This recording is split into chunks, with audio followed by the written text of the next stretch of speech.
దేవుని కడపలో జరుగుతున్న ఈ మహానాడు చరిత్ర సృష్టించబోతోందని తెలుగుదేశం పార్టీ అధినేత ఏపీ ముఖ్యమంత్రి చంద్రబాబు అన్నారు. ఈ మహానాడు దిశ నిర్దేశిస్తుందని తెలిపారు. కడపలో మహానాడు అట్టహాసంగా ప్రారంభమైంది. ఈ సందర్భంగా చంద్రబాబు మాట్లాడుతూ కడప గడ్డపై తొలిసారి మహానాడు ఏర్పాటు చేసుకుంటున్నామని, ఈ మహానాడు చరిత్ర సృష్టిస్తుందన్నారు. ఉమ్మడి కడప జిల్లాలో 10కి 7 స్థానాలు గెలిచామని, ఈసారి ఇంకొంచెం కష్టపడి 10కి 10 గెలవాలన్నారు. 2024 ఎన్నికల్లో పార్టీ సాధించిన విజయం అసామాన్యమని, 93% స్ట్రైక్ రేట్ సాధించి అద్భుత విజయం సాధించామని, పార్టీ ఇంతటి విజయాన్ని సాధించిందంటే పసుపు సైనికులే కారణమని చంద్రబాబు తెలిపారు. రాయలసీమలో మహానాడు అంటే తిరుపతిగా ఉండేది. ఇప్పుడు తొలిసారి దేవుని కడపలో, అది కూడా కూటమి ప్రభుత్వం ఏర్పాటైన తర్వాత తొలి మహానాడు కడపలో ఏర్పాటు చేసుకుంటున్నాం. ఈరోజు కడప గడ్డపై జరుగుతున్న ఈ మహానాడు చూస్తే ఎన్నికలై ఏడాది జరుగుతున్నా మీలో ఆ కసి, ఉత్సాహం, ఉద్వేగం ఏమాత్రం తగ్గలేదు. నేను చాలా మహానాడు చూశాను. దగ్గర మనం చూస్తే 34 మహానాడులు మనం జరుపుకున్నాం. 2 మహానాడులు డిజిటల్గా జరిగాయి. అయితే ఈసారి కడపలో, దేవుని గడపలో జరిగే మహానాడు ఒక చరిత్ర సృష్టించబోతుంది.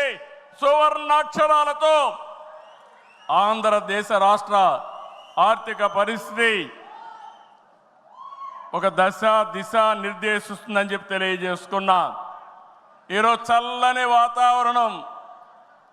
అన్ని మహానాడులంటే చాలా వేడివేడిగా ఉండేది, ఎండలు ఎక్కువ ఉండేటివి. ఒక ప్రశాంతమైన వాతావరణంలో, ఆహ్లాదకరమైన వాతావరణంలో ఈరోజు కడపలో మహానాడు జరుగుతూ ఉంది. ఉమ్మడి కడప జిల్లాలో 10 స్థానాలకు గాను 7 స్థానాలు గెలిచాం. మన సత్తా చాటాం. ఈసారి ఇంకొంచెం కష్టపడితే 10కి 10 మనమే స్వీప్ చేస్తాం.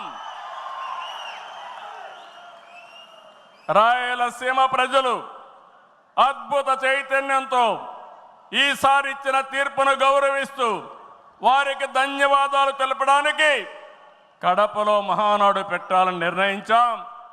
ఈ మహానాడును మీరు చూస్తే బ్రహ్మాండంగా చేసిన నాయకులకు, కార్యకర్తలకు మనస్ఫూర్తిగా అభినందనలు, కృతజ్ఞతలు. 2024 ఎన్నికల్లో పార్టీ సాధించిన విజయం అసామాన్యం. 93% స్ట్రైక్ రేట్, 57% పైన ఓటు షేర్తో కొత్త చరిత్రను సృష్టించాం. ఇది ముమ్మాటికి కారణం పసుపు సైనికులే. ఇక్కడుండే మీ నాయకత్వమే కారణమని మీ అందరికీ విజ్ఞప్తి చేస్తున్నాం.